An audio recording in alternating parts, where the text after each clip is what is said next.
Good morning everyone. Last lecture में जो है हमने रिएक्शन स्टार्ट की थी पढ़नी लिक्विड अमोनिया की।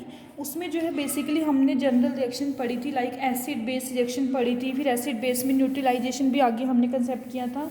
सेकंड जो रिएक्शन पढ़ी थी हमने, इसमें अमोनो बेसिस क्या होते हैं, अमोनो एसिड्स क्या होते हैं, इन सभी के बारे में जो है हमने रीड कर लिया था। और इसके बाद जो नेक्स्ट रिएक्शन पढ़ी थी हमने, वो थी इसकी प्रेसिपिटेशन रिएक्शन। ओके, तो अब इसी टॉपिक को आगे प्रोसीड करते हैं।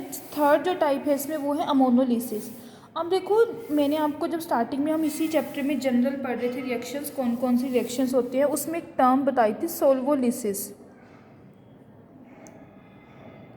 सोल्वोलिसिस रिएक्शंस क्या होती हैं? ऐसी रिएक्शन जिसमें जो सोलवेंट मॉलिक्यूल होता है वो क्या है, दो पार्ट में ब्रेक हो जाएगा, और ब्रेक होने में क्या है, उसमें से एक पार्ट या फिर दोनों ही पार्ट जो है जाके सोल्यूट मॉलिक्यूल जो होगा उसके साथ अटैच हो जाएगा। यही पढ़ी थी हमने सोल्वोलिसिस रिएक्शन। मीन्स कि एक जो पार्ट होगा उसमें से रिएक्शन जिसमें सोलवेंट मॉलिक्यूल को जो है सोल्यूट के साथ रिएक्ट करेगा, लेकिन रिएक्ट किस वे में करेगा कि जो सोलवेंट मॉलिक्यूल है वो दो पार्ट में स्प्लिट हो जाएगा, और उसमें से एक पार्ट या फिर वो दोनों ही पार्ट जाके जो है सोल्यूट मॉलिक्यूल के साथ अटैच हो जाएंगे। उन रिएक्शंस को हम बोलते हैं सोल्वोलिटिक रिएक्शन और सोल्वोलिसिस। क्लियर? ये हम जो है पहले पढ़ चुके हैं। अब हमें यहाँ पे क्या है, अमोनोलिसिस। देखो, सोल्वोलिसिस रिएक्शन, लेकिन अगर हम सोलवेंट यूज़ करें लिक्विड अमोनिया, अगर हम liquid ammonia as a solvent use कर रहे हैं तो सोल्वोलिसिस रिएक्शन को ही हम बोल देते हैं अमोनोलिसिस। सोल्वोलिसिस में मैं क्या कह रही हूँ कि reaction in which solvent molecule react in such a way. वहाँ पे मैं किसी पर्टिकुलर सोलवेंट के बारे में नहीं बता रही, मैंने सीधा कहा कि सोलवेंट मॉलिक्यूल। लेकिन अमोनोलिसिस में बस क्या डिफरेंस आ गया कि मैं सोलवेंट मॉलिक्यूल नहीं कह रही हूँ, यहाँ पे मैं क्या कह रही हूँ, इन विच लिक्विड अमोनिया। यहाँ पे जो है लिक्विड अमोनिया वर्क कर रहा है एज अ सोलवेंट, तो हम इस रिएक्शन का नेम चेंज करके सोल्वोलिसिस से क्या कर देंगे, अमोनोलिसिस। जैसे हम हाइड्रोलिसिस रिएक्शन पढ़ते हैं, वहाँ पे सोलवेंट जो हम यूज़ करते हैं वाटर यूज़ करते हैं ना, है तो वो भी सोल्वोलिसिस रिएक्शन, लेकिन वहाँ पे हम सोलवेंट अगर एज वाटर यूज़ कर रहे हैं तो वो रिएक्शन हो जाती है हाइड्रोलिसिस। सिमिलर वे में अगर हम सोलवेंट जो है वो लिक्विड अमोनिया यूज़ कर रहे हैं तो वो रिएक्शन हो जाएगी आपके पास अमोनोलिसिस, या फिर इसको बोलेंगे, जैसे ये सोल्वोलिटिक रिएक्शन है, इसको भी हम बोल देंगे अमोनोलिटिक रिएक्शन। ओके, होगी रिएक्शन सेम उसी तरीके से जैसे हम हाइड्रोलिसिस रिएक्शन करते हैं कि आपके पास जो है अमोनिया, देखो लिक्विड सोलवेंट जो है यहाँ पे हम यूज़ करें लिक्विड अमोनिया सोलवेंट, ये दो पार्ट में आपके पास आयनाइज होता है। एक तो आपके पास आते हैं ammonium ion NH4 positive, and second one is amide ion, कि जो ये इनमें से दोनों में से कोई भी पार्ट जाके जो है रिएक्टेंट मॉलिक्यूल के साथ जो है अटैच हो जाएगा। अब देखो, एक एक रिएक्शन दोनों के लिए करते हैं। जैसे हमारे पास ये है SiCl4, अगर हम इसकी हाइड्रोलिसिस करते हैं, हाइड्रोलिसिस करने पे क्या होता है, यहाँ से वाटर जो है वो वाटर किस पार्ट में आयनाइज होता है, H positive and OH negative. इसमें से जो H पॉजिटिव आयन है वो तो क्लोरीन के साथ कंबाइन होकर HCl बना देंगे, और जो OH नेगेटिव वाला पार्ट है वो Si के साथ कंबाइन हो जाएगा, SiOH4, जिसको हम बोलते हैं salicylic acid, silicic acid. Okay, इसको बैलेंस कर दूँ, यहाँ पे भी 4 आ जाएगा। ये तो कि आपके पास हाइड्रोलिसिस कर रहे हैं। अब इसकी सेम इसी तरीके से अगर हमें अमोनोलिसिस करनी है, बस डिफरेंस किस चीज़ का है, हम वाटर की जगह पे यहाँ पे क्या यूज़ करेंगे, लिक्विड अमोनिया। ओके, ये भी आपके पास दो पार्ट में ब्रेक होता है, NH3 ammonium ion and amide ion. तो इसमें क्या होगा, एमाइड आयन जो है वो इसके साथ आके कंबाइन हो जाएंगे, plus NH4 positive ion plus 4 chloride ion, ये कंबाइन होकर आपस में बाद में NH4Cl भी बन जाएगा, 4 and 4 8, तो यहाँ पे आ जाएगा 8। ओके, क्लियर हुई। अमोनोलिसिस रिएक्शन होती क्या है, काफ़ी इंपॉर्टेंट रिएक्शन है ये आपके पास।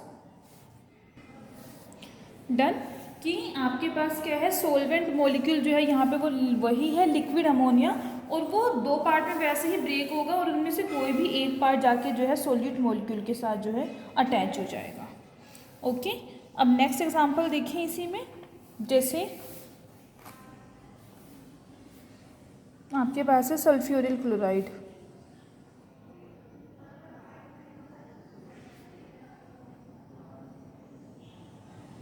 ये है, इसकी भी रिएक्शन करेंगे लिक्विड अमोनिया के साथ, दोनों के दोनों जो क्लोरीन है वो रिप्लेस हो जाएंगे एमाइड ग्रुप के साथ। ठीक है, प्लस NH4Cl। NH3 किस में आयनाइज होगा? अमोनियम आयन में एंड एमाइड आयन में। एमाइड आयन तो SO2 के साथ अटैच होगी और जो अमोनियम आयन आएंगे वो क्लोराइड के साथ अटैच होकर NH4Cl बन जाएंगे। 2 क्लोरीन है, यहाँ पे भी 2 आ जाएंगे, 2 4 4 यहाँ पे आ जाएगा। ठीक है, तो इस तरीके से जो है आपके पास ये रिएक्शन हो जाएगी। अब जरूरी नहीं कि सारे के सारे रिप्लेस हो, जैसे ये है HgCl2, इसकी रिएक्शन करोगे लिक्विड अमोनिया के साथ। दोनों में से जो है अगर हम कितना यूज़ कर रहे हैं अमोनिया तो उस पर डिपेंड करता है। एक जो ग्रुप है वो यहाँ पे ऐसे अटैच हो जाएगा NH2Cl, एक ग्रुप यहाँ से निकल के NH4Cl में चेंज हो जाएगा। क्लियर? इसी तरीके से अगर आपके पास ये है एसिटामाइड,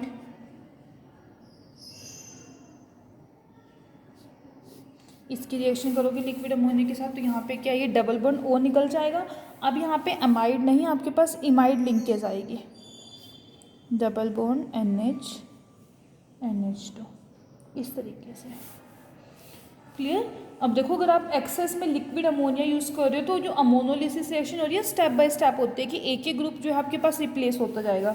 लाइक फॉर एग्जांपल आपके पास ये है टाइटेनियम टेट्राक्लोराइड, इसकी रिएक्शन करते हैं हम। पहले हमने एक अमोनिया मॉलिक्यूल यूज़ किया तो इसमें क्या होगा, एक क्लोरीन ग्रुप जो है एक अमाइड से रिप्लेस हो जाएगा। अगेन लिक्विड अमोनिया, अब सेकेंड ग्रुप रिप्लेस होगा तो 2 क्लोरीन रह जाएंगे, 2 अमाइड ग्रुप आ जाएंगे। फिर से थर्ड स्टेप, NH2 अगेन। तो इस तरीके से अगर आप एक्सेस में यूज़ कर रहे हो अमोनिया का तो स्टेप बाय स्टेप रिएक्शन होगी और 1 बाय 1 जो है सारी की सारी जो क्लोरीन है वो क्या आपकी अमाइड ग्रुप के साथ जो है रिप्लेस हो जाएगी। ओके, अब देखो जैसे आगे इसी में बात करें और एग्जांपल्स के, जो आपके पास ऑर्गेनिक हेलाइड्स होते हैं, ऑर्गेनिक हेलाइड्स जो है उसके अंदर जो अमोनोलिसिस रिएक्शन है ये स्लो होती है और मैं कह सकती हूँ कि इनको हम जो ये अमोनोलिसिस कर रहे हैं बॉइलिंग पॉइंट जो है लिक्विड अमोनिया का उस पर करते हैं। तो उस केस में क्या होता है, हमें मिक्सचर मिलता है प्रोडक्ट का, मतलब कि प्राइमरी अमीन भी बन जाएंगे, सेकेंडरी अमीन भी और टर्शियरी अमीन भी। ये देखो कैसे, जैसे आपके पास ये है एल्काइल हेलाइड जनरल RX, कोई भी आपके पास एल्काइल ग्रुप है, जब आप इसकी अमोनिया के साथ रिएक्शन करोगे तो सबसे पहले NH2 ग्रुप यहाँ पे आ जाएगा इसके साथ, प्लस अमोनियम आयन X जो भी आपके पास हेलोजन है उसके साथ ऐसे कंबाइन हो जाएंगे। तो आपके पास ये क्या मिल रहा है, प्राइमरी अमीन मिल रहा है। फिर से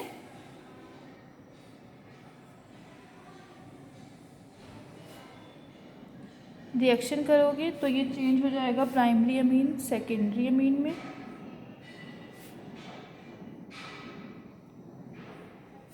ऐसे ही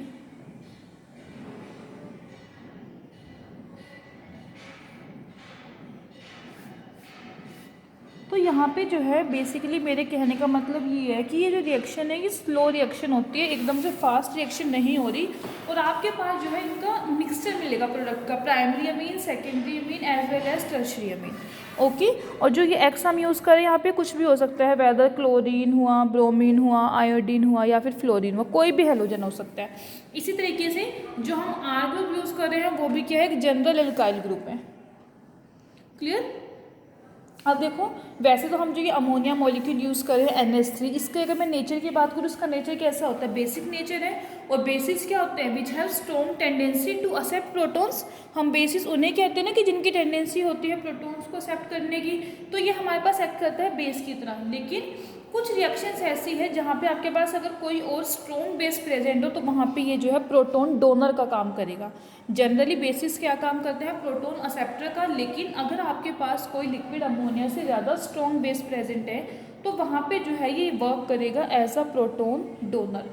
okay, like for example sodium hydride plus NH3।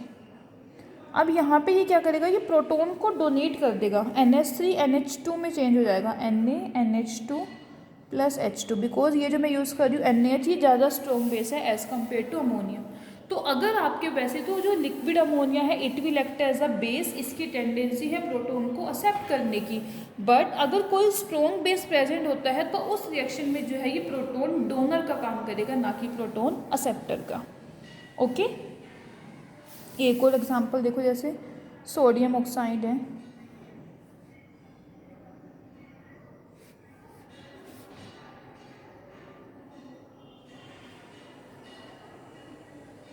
H2 ये आ जाएगा आपके पास, ठीक है, 2 सोडियम है ना। क्लियर। तो ये जो थी सारी की सारी आपके पास ये थी अमोनोलिसिस रिएक्शन, काफ़ी इंपॉर्टेंट है। मैंने इसको आपको अलग अलग तरीके के हर तरह का एग्जांपल एक एक जो है करा दिया है, आपको जो है इसी तरीके से ये करनी है। ओके, नेक्स्ट जो टाइप है fourth one, complex formation reactions.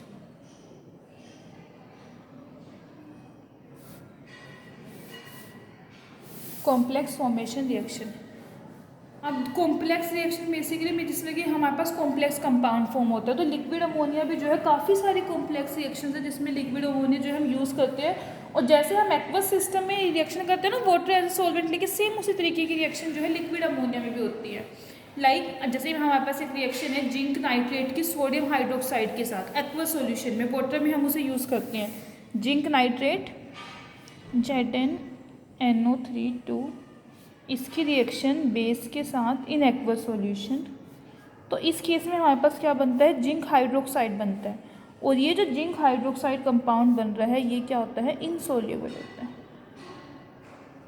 इसको बैलेंस कर लेंगे, प्लस NaNO3 2 मॉलिक्यूल्स, यहाँ से NaNO3 ये NaNO3 बन जाएगा आपके पास, और जिंक एंड ये जिंक हाइड्रोक्साइड।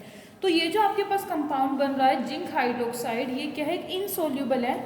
और ये जो है अगर आप इसको एक्सेस में यूज़ करोगे बेस के साथ ही, तो दोबारा से ये क्या है, एक आपके पास कॉम्प्लेक्स कंपाउंड फॉर्म करेगा। Zinc hydroxide plus NaOH in water, ये आपके पास कॉम्प्लेक्स कंपाउंड बन जाएगा ये, and it is soluble in aqueous solution. Clear. तो ये तो अभी मैंने बात करी एक्वस सॉल्यूशन की, कि जहाँ पे हम सॉल्वेंट जो है वाटर यूज़ कर रहे हैं वहाँ पे कॉम्प्लेक्स रिएक्शन हो रही है। सिमिलर वे में लिक्विड अमोनिया भी जो है एक्वस सिस्टम के तरीके से ही जो है कॉम्प्लेक्स फॉर्मेशन रिएक्शन शो करेगा। सेम यही रिएक्शन हम करेंगे लिक्विड अमोनिया के साथ। जिंक नाइट्रेट, बस NaOH की जगह क्या यूज़ कर लेंगे, पोटाशियम एमाइड और liquid ammonia. Zinc NH2 2 + 2 KNO3, ठीक है। अब इसकी रिएक्शन करेंगे,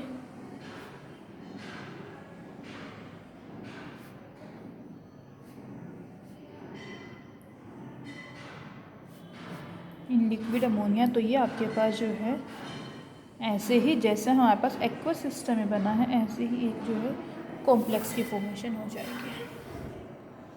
ओके, क्लियर टू यू, समझ में आया ना कैसे करनी है हमें रिएक्शन की। कॉम्प्लेक्स फॉर्मेशन रिएक्शन है जैसे आपके पास एक्वस सिस्टम में जो है zinc nitrate base strong base के साथ कंबाइन होकर एक कॉम्प्लेक्स कंपाउंड की फॉर्मेशन करता है।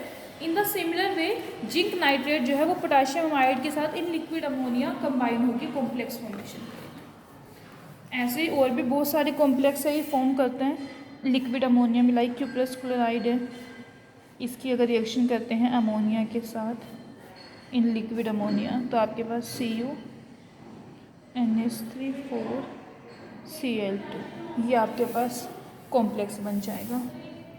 ऐसे ही AgCl प्लस NH3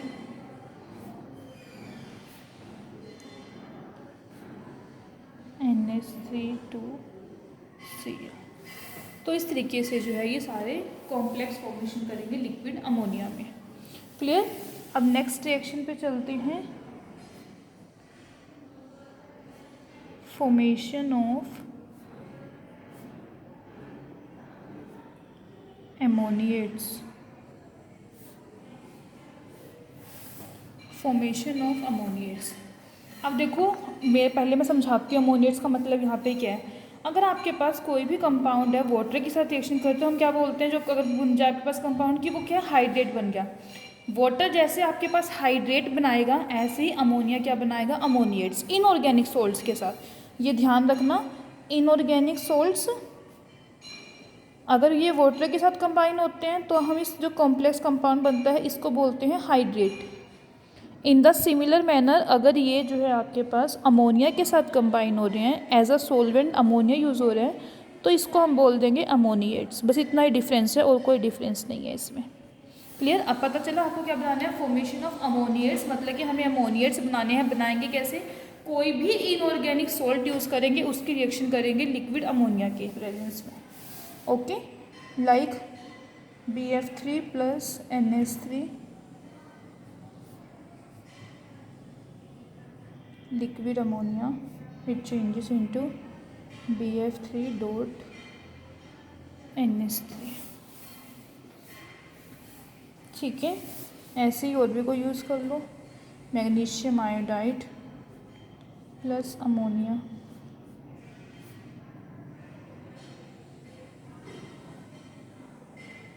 इसके टोटल 6 अमोनिया मॉलिक्यूल जो है वो कंबाइन होती है ऐसे। निकल आयोडाइड, सारे के सारे इनऑर्गेनिक सोल्ट, बस अलग अलग जो है नंबर होंगे कितने मॉलिक्यूल जो है वो कंबाइन हो रहे हैं। ऐसे ही सिलिकॉन फ्लोराइड अगर हम ले लें,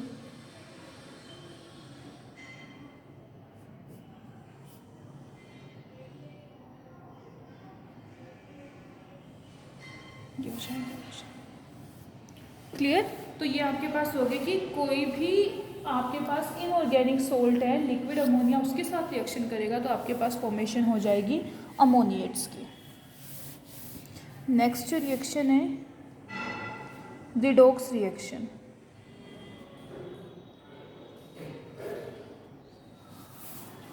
अब देखो, जो अगर मैं बात करूँ इसकी लिक्विड अमोनिया की, जो लिक्विड अमोनिया आपके पास ये काफ़ी अच्छे मीडियम की तरह वर्क करता है रिडॉक्स रिएक्शंस के लिए। रिडॉक्स रिएक्शन समझते हो ना, कि जिसमें रिडक्शन और ऑक्सीडेशन साइमल्टेनियसली होती है। अब अगर मैं लिक्विड अमोनिया की बात करूँ, लेकिन थोड़ा सा डिफरेंस क्या है आपके पास, एक तो आपके पास हो गया लिक्विड अमोनिया और एक हो गया वाटर सॉल्वेंट। लिक्विड अमोनिया के अंदर जो ऑक्सीडाइजिंग एजेंट का एक्शन होता है, ऑक्सीडाइजिंग एजेंट बेसिकली उनका जो ऑक्सीडाइजिंग एक्शन है वो क्या है, वीक हो जाता है एज़ कम्पेयर टू वाटर। कि अगर आप वाटर सॉल्वेंट यूज़ कर रहे हो और लिक्विड अमोनिया सॉल्वेंट यूज़ कर रहे हो, तो दोनों में अगर सेम ऑक्सीडाइजिंग एजेंट यूज़ कर रहे हैं, तो कोई अगर स्ट्रॉन्ग वाटर के अंदर कोई स्ट्रॉन्ग ऑक्सीडाइजिंग एजेंट है, वो लिक्विड अमोनिया के अंदर स्ट्रॉन्ग ऑक्सीडाइजिंग एजेंट की तरह वर्क नहीं करेगा, वहाँ पे जाके जो है वीक हो जाएगा। अब जैसे सपोज करो हम बात करें HNO3 की, nitric acid, it act as the strong oxidising agent but in aqueous solution. अगर मैं इसी की लिक्विड अमोनिया में बात करूँ, तो लिक्विड अमोनिया में ये ऑक्सीडाइजिंग एजेंट की तरह वर्क ही नहीं करता। ऐसे ही KMnO4 है, एक्वस सॉल्यूशन में ये भी हमारे पास ऑक्सीडाइजिंग एजेंट की तरह वर्क करता है, बट लिक्विड अमोनिया के अंदर जो है काफ़ी वीक ऑक्सीडाइजिंग एजेंट की तरह ये वर्क करेगा। ओके, तो लिक्विड अमोनिया वैसे रिडॉक्सिएशन शो करेंगे, बट आपके पास एक्वस सॉल्यूशन में जो स्ट्रॉन्ग ऑक्सीडाइजिंग एजेंट है वो लिक्विड अमोनिया में स्ट्रॉन्ग नहीं है, वो वीक ऑक्सीडाइजिंग एजेंट हो जाएगा। और इसी के अपोजिट अगर मैं रिड्यूसिंग एजेंट की बात करूँ, तो उनकी जो रिएक्टिविटी है वो इंक्रीज हो जाती है। जैसे हमारे पास अल्कली मेटल्स होते हैं, लिक्विड अमोनिया के अंदर काफ़ी स्ट्रॉन्ग रिड्यूसिंग एजेंट की तरह ये जो है ये वर्क करते हैं। कि आपके पास जैसे ये है कॉपर आयोडाइड, इसकी यहाँ पर अगर रिएक्शन करोगे सोडियम के साथ in the presence of liquid ammonia, तो इसे जो है इजीली रिड्यूस कर देगा Cu प्लस NaI में। ऐसे ही KMnO4 प्लस पोटाशियम K2Mn4। तो आप ये जो लिक्विड अमोनिया है ये काफ़ी अच्छा मीडियम है रिडॉक्स रिएक्शंस के लिए, बट आपको इसमें किस चीज़ का ध्यान रखना है कि लिक्विड अमोनिया के अंदर जो ऑक्सीडाइजिंग एजेंट का ऑक्सीडाइजिंग एक्शन है वो वीक होगा as compare to water solution. Clear? अब आगे नेक्स्ट बात करें, लास्ट जो रिएक्शन है लिक्विड अमोनिया के अंदर, सॉल्यूशन इन लिक्विड अमोनिया। अब देखो, जब हम इसकी जनरल प्रॉपर्टीज़ पढ़ रहे थे, उनको हमने डिस्कस किया था, वाटर के साथ कंपेयर किए थे जब, तो उसमें हमने पढ़ा था कि जो डाइलेक्ट्रिक कांस्टेंट होता है लिक्विड अमोनिया का काफ़ी लो होता है, और उसकी वजह से क्या है, अगर हम आयनिक सब्सटेंसेस की बात करें तो आयनिक सब्सटेंसेस के लिए लिक्विड अमोनिया जो है पुअर सॉल्वेंट की तरह बिहेव करते हैं। अब जितने भी आपके पास इनऑर्गेनिक कंपाउंड्स हैं, नाइट्रेट्स हुए, अमोनियम सोल्ट हैं, थायोसाइनेट्स हैं या फिर आयोडाइड्स हैं, ये सभी के सभी क्या होंगे, लिक्विड अमोनिया के अंदर सोल्यूबल होंगे। ठीक है, कि आपके पास कोई भी अमोनियम सोल्ट है, नाइट्रेट्स हैं, थायोसाइनेट्स हैं, आयोडाइड्स हैं, they all are soluble in liquid ammonia.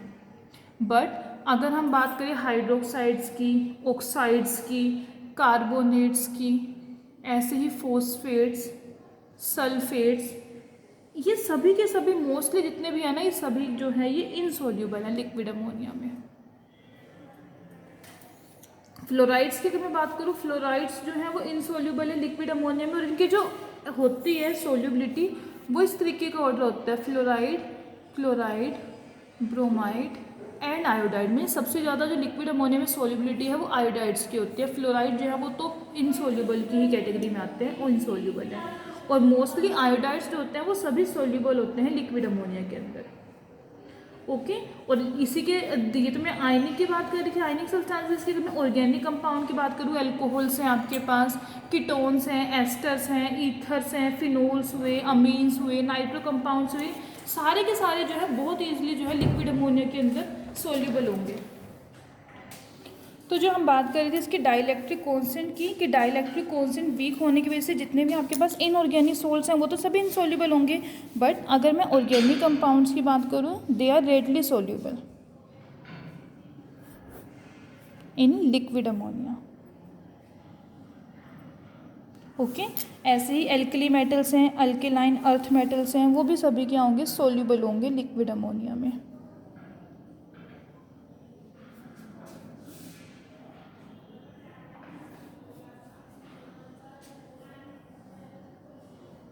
सारे के सारे soluble in liquid ammonia. Okay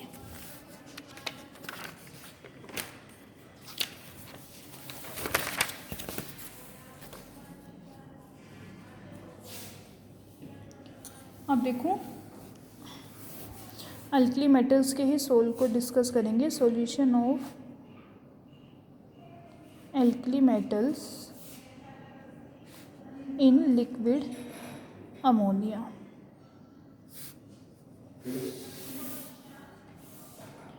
सबसे बात करें सबसे इम्पोर्टेंट प्रॉपर्टी लिक्विड अमोनिया की, कि ये अल्कली मेटल जो होते हैं इन सभी को जो है ईजिली डिसोल्व कर लेते हैं। Means its ability to dissolve alkali metals, ability to dissolve alkali metal. Okay और जब आपके पास अल्कली कंपाउंड्स हैं, अल्कली मेटल कंपाउंड है, लिक्विड अमोनिया के अंदर डिसोल्व होंगे तो जो कलर आएगा कॉम्प्लेक्स का, वो जो कलर होगा वो ब्लू कलर के कॉम्प्लेक्स होंगे। और ये जो कलर है ये इंडिपेंडेंट होगा, मीन्स मेटल के ऊपर डिपेंड नहीं करेगा। जितने भी आपके पास अल्कली मेटल्स हैं वो सभी के सभी जब लिक्विड अमोनिया में डिसोल्व होंगे तो जो सॉल्यूशन होगा उसका जो है ब्लू कलर होगा। और ये जो ब्लू कलर है it is independent of metals, because आपके पास रिएक्शन कैसे होती है, जैसे अल्कली मेटल ही है सोडियम, इसकी अगर हम रिएक्शन करते हैं लिक्विड अमोनिया में तो ये जो है चेंज हो जाता है केटाइन में Na पॉजिटिव प्लस इलेक्ट्रॉन। अब ये दोनों ही अल्कली मेटल आयन भी और इलेक्ट्रॉन भी जो है अमोनिया मॉलिक्यूल के साथ रिएक्शन होकर सॉल्वेट हो जाएंगे। मीन्स Na पॉजिटिव, इसकी अगर आप रिएक्शन करोगे XNH3 NaNH3 X पॉजिटिव, इसको हम बोलते हैं अमोनिएटेड केटायन।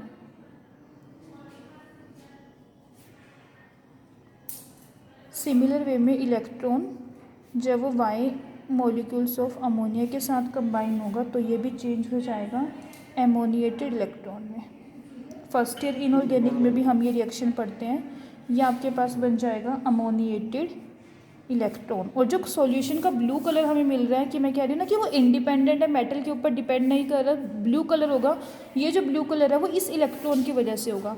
तो कोई भी आपके पास मेटल हो उसके ऊपर ये डिपेंड नहीं करेगा, जो आपके पास अमोनिएटेड इलेक्ट्रॉन मिल रहा है उसकी वजह से जो सॉल्यूशन है वो सॉल्यूशन जो है आपके पास ब्लू कलर का होगा। ओके कि ammoniated electron is responsible for blue colour of solution. कि आपके पास ये जो अमोनिएटेड इलेक्ट्रॉन है ये क्या करेगा, विजिबल रीजन में जो है लाइट को एब्जॉर्ब कर लेगा और इसी की वजह से जो है सॉल्यूशन का जो है वो ब्लू कलर आता है। ठीक है और जो हमारे पास alkali metal ammonia solution combine होकर जो सॉल्यूशन मिल रहा है, ये जो है कंडक्टिविटी भी शो करता है। कंडक्टिविटी का रीज़न भी क्या है, ammoniated cation as well as ammoniated electron, कि जो सॉल्यूशन आपके पास मिलेगा वो कंडक्टिविटी करेगा शो, वो किस वजह से, अमोनिएटेड कैटाइन की वजह से एंड अमोनिएटेड इलेक्ट्रॉन की वजह से। ओके और जैसे जैसे आपके पास ये जो सॉल्यूशन है इसकी कंसंट्रेशन जो है वो इंक्रीज होगी। कंसंट्रेशन अगर हमारे पास ब्लू कलर सॉल्यूशन की कंसंट्रेशन इंक्रीज हो रही है तो उस केस में क्या है, दोनों कैटाइन भी और अमोनिएटेड इलेक्ट्रॉन भी आपस में जो है दोनों कंबाइन हो जाएंगे, जिसको हम एसोसिएशन भी बोलते हैं। एसोसिएट हो जाएंगी। अब पहले तो आपके पास फ्री इलेक्ट्रॉन प्रेजेंट था, अब ये जब कंबाइन हो गए तो इलेक्ट्रॉन प्रेजेंट नहीं है, तो जो कंडक्टिविटी है वो कंडक्टिविटी क्या है, डिक्रीज हो जाएगी।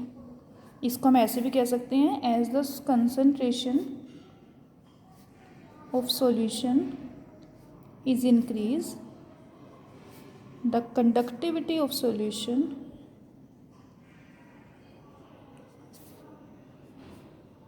डिक्रीजेस, कि जैसे जैसे आपके पास सॉल्यूशन की कंसंट्रेशन इंक्रीज होती है, कंसंट्रेशन इंक्रीज होने से ammoniated cation as well as ammoniated electron दोनों के दोनों एसोसिएट हो जाएंगे, और एसोसिएट होने से उसकी जो इलेक्ट्रिकल कंडक्टिविटी वो कंडक्टिविटी क्या होगी, डिक्रीज हो जाएगी।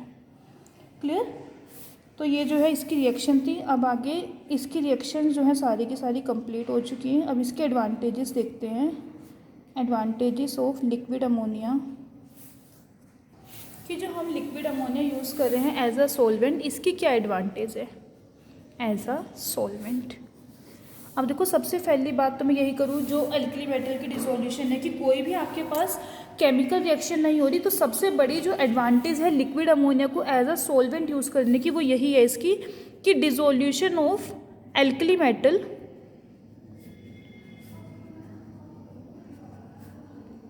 विदाउट केमिकल रिएक्शन, कि आपके पास ईजिली जो है अल्कली मेटल जो है उसमें डिज़ोल्व हो जाएगा, और इसको जो है हम रिकवर भी कर सकते हैं। अल्कली मेटल अगर हमें डिज़ोल्व फॉर्म में है सॉल्यूशन में, इसको इवेपोरेट कर देंगे, अमोनिया जो है सारा का सारा इवेपोरेट हो जाएगा, और आपके पास जो है अल्कली मेटल जो है वो रिकवर हो जाएगा। ओके तो सबसे मेन जो एडवांटेज है लिक्विड अमोनिया को एज अ सॉल्वेंट यूज़ करने की, वो है इसकी डिसोल्यूशन ऑफ अल्कली मेटल, कि ईजिली जो है किसी भी केमिकल रिएक्शन के बिना अल्कली मेटल को डिसोल्व कर लेगा, और उससे जो है हम इसको रिकवर भी बड़ी ईजिली कर सकते हैं by the process of evaporation. Okay second हम इसकी बात करें कि जो आपके पास अल्कली मेटल सॉल्यूशन जो बन रहे हैं, they are strong reducing agent. Alkali metal solution जो बनेगा it work as a strong reducing agent. ठीक है, और आगे बात करें अमोनियम सोल्ट्स की, जो अमोनियम सोल्ट्स हैं जिनको हम लिक्विड अमोनिया में डिसोल्व करते हैं, वो एक्ट करते हैं एज अ अमोनो एसिड्स। अभी हमने अमोनो एसिड्स पढ़े थे ना, और ये जो अमोनो एसिड्स होते हैं इनकी काफ़ी कंपाउंड्स बनाने में जो है काफ़ी अच्छी एप्लीकेशन है। मींस कि हम जब कंपाउंड फॉर्मेशन करते हैं तो वहाँ पे जो है ये अमोनो एसिड जो है यूज़ होते हैं। लाइक हमने एक रिएक्शन कल पढ़ी थी सिलेन्स की प्रिपरेशन, उसमें हम इनको यूज़ करते हैं। ऐसे ही आर्सीन की प्रिपरेशन जो है। तो थर्ड एडवांटेज इसकी क्या होगी कि जो अमोनियम सोल्ट डिजोल्व होता है लिक्विड अमोनिया में, वो कैसे एक्ट कर रहा है, अमोनो एसिड्स की तरह, और वो जो अमोनो एसिड्स हैं they have quite good application in preparative chemistry. Okay तो ये तो थी इसकी मेन एडवांटेजेस। अब एक दो अगर मैं बात करूँ डिसएडवांटेज की, कोई भी आपके पास कंपाउंड है, सब्सटेंस, सॉल्वेंट, उसकी कुछ ना कुछ एडवांटेज भी होती है और डिसएडवांटेज भी होते हैं, प्लस एंड माइनस पॉइंट हर किसी के होते हैं। तो अब अगर इसकी डिसएडवांटेज की बात करें, सबसे फर्स्ट जो इसकी डिसएडवांटेज है वो है यही लिक्विड रेंज, कि इसकी जो रेंज है वो काफ़ी कम है। मीन्स हमने जो पढ़ी थी -33.3 टू -77.7 डिग्री सेल्सियस। मीन्स हमें क्या है कि लो टेम्परेचर चाहिए जब भी हमें इसे हैंडल करना है। हम इसे नॉर्मल रूम टेम्परेचर पे हैंडल नहीं कर सकते। इसे यूज़ करने के लिए हमें जो है टेम्परेचर भी लो चाहिए, and second thing high pressure की रिक्वायरमेंट है। ओके सेकेंड की इसकी जो स्मेल होती है बहुत ऑफेंसिव ऑडर इसका होता है, मतलब कि हम इसे ईजिली जो है स्मेल इसकी नहीं ले सकते, काफ़ी इसकी स्ट्रॉन्ग स्मेल होती है। तो इसको हैंडल करने के लिए कि हम इसे कोई भी रिएक्शन करा रहे हैं वहाँ पे सॉल्वेंट यूज़ करें तो इसे थोड़ा सा केयरफुली हैंडल करना पड़ता है। एंड थर्ड वन इज़ इसका जो नेचर होता है वो हाइग्रोस्कोपिक नेचर होता है। लिक्विड अमोनिया हाइग्रोस्कोपिक का मतलब समझते हो कि जो ईजिली जो है मॉइस्चर को एब्जॉर्ब कर ले, easily absorb moisture from environment, इसको बोलते हैं हम हाइग्रोस्कोपिक नेचर। एनवायरनमेंट में से जो है मॉइस्चर को ईजिली एब्जॉर्ब कर ले, उस नेचर को हम बोलते हैं हाइग्रोस्कोपिक नेचर। और जो लिक्विड अमोनिया है इसका जो नेचर होता है वो हाइग्रोस्कोपिक नेचर होता है, इसलिए हमें जब भी रिएक्शन करनी है हम रिएक्शन जो है सील ट्यूब के अंदर रिएक्शन करेंगे ताकि वो जो है वो मॉइस्चर को एब्जॉर्ब ना कर सके। ओके, तो it is all about liquid ammonia. Liquid ammonia जो है आपको यहाँ पे कंप्लीट हो गया। बस अब हमारा एक टॉपिक रह गया, जैसे हमने liquid ammonia as a solvent पढ़ा, ऐसे ही अब हम आगे लिक्विड सल्फर डाइऑक्साइड यूज़ करेंगे। कैसा होता है, उसकी प्रॉपर्टीज़ पढ़ेंगे, उसकी केमिकल रिएक्शंस पढ़ेंगे, then advantages and disadvantages. Okay, वो अब हम नेक्स्ट लेक्चर में करेंगे कंटिन्यू। Thank you everyone.